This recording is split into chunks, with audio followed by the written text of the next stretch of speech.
अरे रोहित, गाड़ी तेज चला यार, हमें जल्दी पहुंचना है। अगर तू इतनी स्लो गाड़ी चलाएगा तो हम पार्टी में कैसे पहुंचेंगे?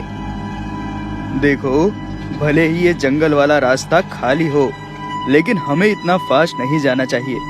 क्या पता कोई अचानक से रास्ते के बीच आ जाए तो। अरे जंगल वाले रोड पे कौन इंसान रास्ते के बीच आएगा? अरे इंसान नहीं, लेकिन कोई बेचारा जानवर भी तो आ सकता है ना। मुझे किसी जानवर का कोई लेना देना नहीं है, मुझे बस पार्टी में जल्द से जल्द पहुंचना है। अगर हम लेट हुए ना तो शिरीष बहुत नाराज होगा, पता है? ठीक है बाबा।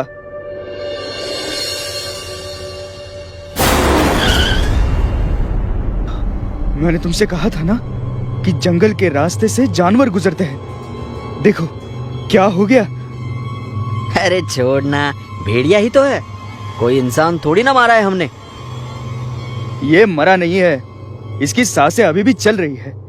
इसे अस्पताल लेकर चलते हैं, शायद बच जाए। हाँ हाँ बिल्कुल, हम अब 1 घंटा ड्राइव करके इसको हॉस्पिटल में लेके जाते हैं, फिर इसका इलाज करते हैं, फिर इसको ठीक करते हैं और पार्टी भूल जाते हैं, ठीक है? कैसी बातें कर रहा है यार, पार्टी इम्पोर्टेंट है या इसकी जान? देख भाई, ये सिर्फ एक जानवर है, कोई इंसान नहीं है जो तुझे इतना बुरा लग रहा है। वैसे भी ये खुद हमारी गाड़ी के सामने आया था। ये नहीं, हम इनके जंगल के रास्ते से लापरवाही से गुजर रहे थे, समझे? अगर मैं तुम्हारी बात ना मानकर गाड़ी स्लो चला रहा होता तो शायद ये हादसा नहीं होता। अबे एक दिन में ना न जाने कितने सारे जानवर रोड क्रॉस करते समय ऐसे मर जाते हैं, तो तू क्या सबको बचाता है? नहीं ना। इसे उठा के सड़क के दूसरी ओर फेंक देते हैं और निकलते यहाँ से। हमें लेट हो रहा है और वैसे भी मुझे नहीं लगता कि ये ज्यादा देर बचेगा। ये कभी भी मर सकता है और हमारी हॉस्पिटल ले जाने वाली मेहनत बेकार हो जाएगी। फिर आखिर में रोहित को ना चाहते हुए भी अमित की बात माननी पड़ी। वो दोनों उस जख्मी भेड़िए को रास्ते की दूसरी तरफ छोड़कर चले गए। ये कहानी है रोहित की।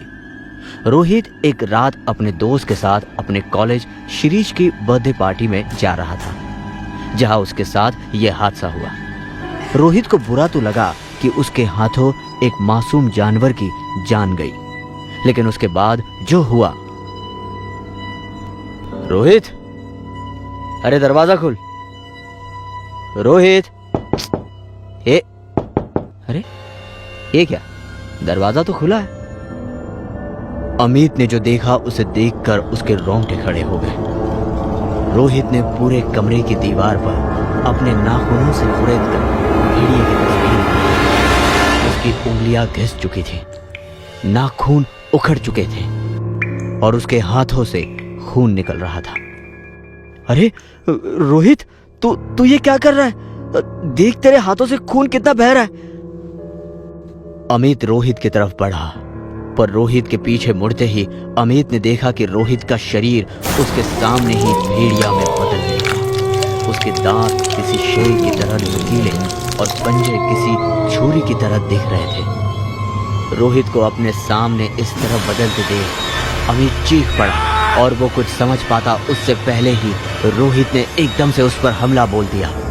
उसने अपने नुकीले दांतों से अमित का कान उसके चेहरे से अलग कर दिया। अमित दर्द से चीख रहा था। तभी ये सब देखकर जख्मी अमित किसी तरह से हिम्मत जुटाकर वहां से भाग गया। अमित ने तुरंत ही पुलिस स्टेशन जाकर पुलिस को इस बात की जानकारी दी ताकि रोहित किसी और को अपना शिकार न बना पाए। पर जब पुलिस रोहित के घर पहुंची तो वो वहां नहीं था।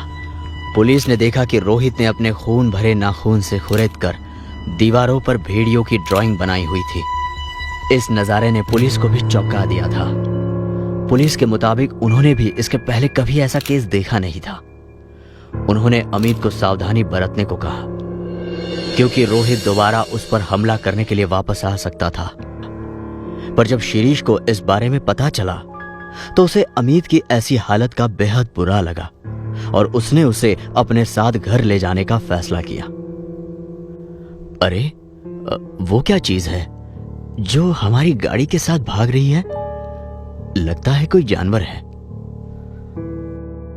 अमित ने भी उस तरफ देखा और वो चौंक गया, क्योंकि उनकी गाड़ी के साथ भागने वाला जीव कोई और नहीं बल्कि रोहित था।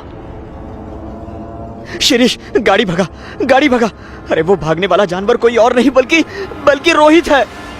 शिरीष को अपनी आंखों पे यकीन नहीं हो रहा था। अमित उनकी गाड़ी की रफ्तार के साथ भाग रहा था, जो किसी इंसान के लिए मुमकिन नहीं।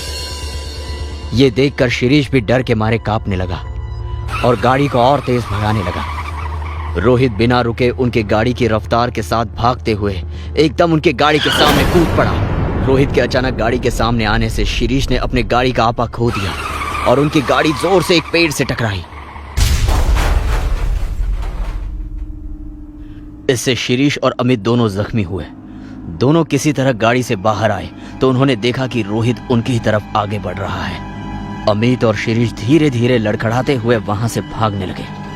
उस वक्त शिरीष सबसे ज्यादा डरा हुआ था, इसीलिए वो अमित को अकेला छोड़कर सीधा जंगल के रास्ते भाग गया। अरे अरे शिरीष रुक जाओ, मुझे अकेला छोड़कर मत भागो। शिरीष, शिरीष रुक जाओ। अमित शिरीष को पुकारता रहा पर वो नहीं रुका। शिरीष जंगल के अंदर तो चला गया, पर जंगल के अंदर जाने के बाद उसे एहसास हुआ कि उसे अमित को अकेला नहीं छोड़ना चाहिए था। जंगल में बेहद अंधेरा था और वो जिस रास्ते से आया था वो रास्ता उसे याद नहीं था। शिरीष अब जंगल में भटक चुका था। दूसरी तरफ अमित डर के मारे रास्ते पर ही भाग रहा था, पर जैसे ही वो पीछे मुड़ा उसने देखा कि अब रोहित उसके पीछे नहीं है। अमित ने जल्दी से जेब से फोन निकाला और पुलिस को फोन करने लगा, लेकिन उसके फोन में नेटवर्क नहीं था। अब अमित के पास वहां से बचकर निकलने का एक ही रास्ता था कि वो वही खड़ा होकर वहां से गुजरने वाली किसी गाड़ी से लिफ्ट मांगकर मदद ले। वहां शिरीष अभी भी जंगल से बाहर निकलने का रास्ता ढूंढ रहा था। वो क्या था? कौन है वहां? कौन है? शिरीष दूर से उन पेड़ों को गौर से देखने लगा। तभी उन झाड़ियों से रोहित अपने उसी डरावने भेड़िए वाले अवतार में उसके सामने आकर खड़ा हुआ। शिरीष चिल्लाया और अपनी जान बचाकर भागने ही वाला था कि उसने देखा कि उसके पीछे ढेर सारे भेड़ियों का झुंड खड़ा है। शिरीष रोहित के सामने अपनी जान की भीख मांगने लगा। नहीं रोहित, तू मेरा दोस्त है ना, मुझे बचा लो, मुझे यहाँ से जाने दो रोहित। अगर तुम्हें यहाँ से जाने दूंगा तो मेरे बाकी के दोस्तों को भूखा मरना पड़ेगा। एक दोस्त के लिए मैं अपने 10 दोस्तों को कैसे नाराज कर सकता हूं। वहां अमित को दूर से एक गाड़ी उसकी तरफ बढ़ती हुई मिली। उस गाड़ी को देखकर मदद के लिए वो चिल्लाने लगा, पर वो गाड़ी नहीं रुकी। अमित ने फिर से पुलिस को फोन लगाने की कोशिश की और इस बार खुशकिस्मती से उसका फोन लग गया। अमित ने पुलिस को सारी सच्चाई और अपना पता भी बताया ताकि वो जल्द से जल्द उस तक पहुंच सके। पुलिस ने अमित को सलाह दी कि वो रास्ते के किनारे ही खड़ा रहे ताकि वहां पहुंचने पर वो उसे आसानी से ढूंढ सके। अमित को अचानक से ऐसा लगा कि किसी की लाल आंखें उसे जंगल के अंधेरे से घूर रही है। अमित हैरानी से उस तरफ देख ही रहा था कि उसे ढेर सारे भेड़ियों की रोने की आवाज आने लगी। हे भगवान, पता नहीं पुलिस यहाँ कब तक पहुंचेगी। तभी अमित ने अपने पीछे पेड़ों में कुछ हलचल देखी।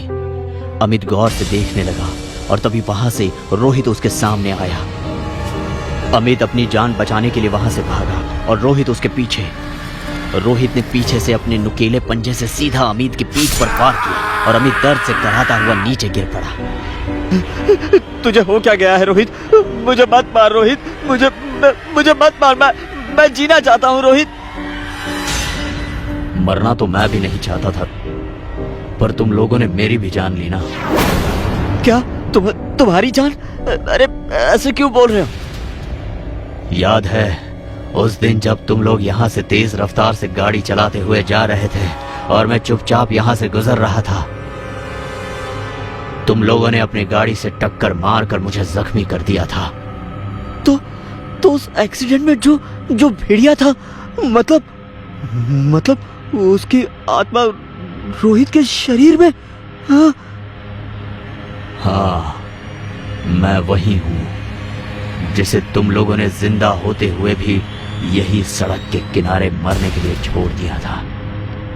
अगर तुम चाहते तो मुझे बचा सकते थे, पर तुम लोगों ने ऐसा नहीं किया। तुम इंसान हमारे जंगल, हमारे घरों में घुसकर घुसपैठ करते हो और बाद में सारा दोष हम जानवरों पर ही डालते हो। तुम जैसे इंसानियत हो चुके इंसान को जीने का कोई हक ही नहीं। नहीं अमित, ऐसा मत करो। देखो देखो, हमसे गलती हो गई, मुझे मुझे माफ कर दो अमित। मैं दोबारा ऐसा नहीं करूंगा। अमित अब मुझे माफ कर दो। एक दिन में न जाने कितने इंसान रोड क्रॉस करते समय एक्सीडेंट में मारे जाते हैं। मैं क्या उन सब की जान बचा सकता हूँ? नहीं ना। और वैसे भी मुझे नहीं लगता कि तुम ज्यादा देर तक बच पाओगे। तुम कभी भी प्राण छोड़ दोगे और मेरी हॉस्पिटल ले जाने वाली मेहनत बेकार हो जाएगी। कुछ याद आया? पुलिस जब वहां पहुंची तो उन्हें ढेर सारा खून पड़ा हुआ मिला, पर अमित और शिरीष कहीं नहीं मिले। पूरे जंगल में कई दिनों तक ढूंढने के बाद भी पुलिस अमित और शिरीष दोनों का पता लगाने में नाकामयाब रही और पुलिस आज तक रोहित की तलाश में लगी हुई है। जब इंसान अपनी इंसानियत भूल जाए तब प्रकृति उन्हें मौका नहीं बल्कि सजा देती है।